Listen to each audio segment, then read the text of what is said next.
আগের পর্বে আশিক লাইব্রেরি থেকে গায়েব হয়ে যায় এবং তার বোন রিয়া তাকে খুঁজতে এসে দেখে তার ভাইয়ের জুতা দুইটা পড়ে আছে। রিয়া যখনই লাইব্রেরির ভিতরে আশিকের পড়ে থাকা জুতা দেখতে পায়, তার পায়ের তলার মাটি সরে যায় আর সে মাটিতে বসে জোরে জোরে কান্না করতে থাকে আর বলতে থাকে, ভাই কই তুই, আমার সাথে কথা বল। ঠিক ওই সময় তার কানেও ঠিক ওই রকম আওয়াজ ভেসে আসে।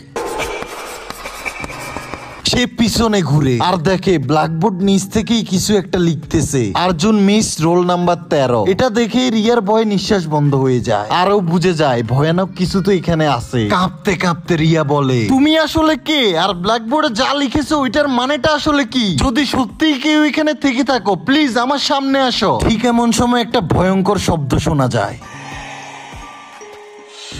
হঠাৎ করে একটা প্রতিচ্ছবি সামনে ভেসে আসে, স্কুল ড্রেস পরা গায়ে, ওর চোখ মুখ রক্তাক্ত। সে বলে, সবাই আমাকে ভুলে গেছে। রিয়া বলে, তুমি আসলে কে আর কি চাও? প্রতিচ্ছবি বলে, আমি হলাম আর্জুন, মিসড রোল নাম্বার 13। আজ থেকে 5 বছর আগের কথা। আমি ছোটবেলা থেকে এতিম। আমার মা বাবা আমি ছোট থাকতেই মারা যায়। একদিন ক্লাসে সবাই মিলে আমাকে কালু কালু বলে অপমান করতেছিল। আমি কালো ছিলাম এই জন্য। আমি কান্না করতে করতে লাইব্রেরির দিকে যাইতেছিলাম আর যখনই আমি লাইব্রেরির মধ্যে ঢুকতেছিলাম তখনই আমি দেখি ম্যাডাম আর একটা ডাক্তার অদ্ভুত অদ্ভুত কথা বলতেছিল। ঠিক এমন সময় পিছন থেকে কেউ আমাকে খুব জোরে মারলো। আমার চোখ আস্তে আস্তে বন্ধ হয়ে যায় এবং চারদিকে অন্ধকার হয়ে যায়। আর যখনই আমার জ্ঞান আসে তখনই দেখি আমি লাইব্রেরির ভিতরে শুয়ে আছি। ম্যাডাম আর ডাক্তারও এখানে ছিল। আমি চিল্লানো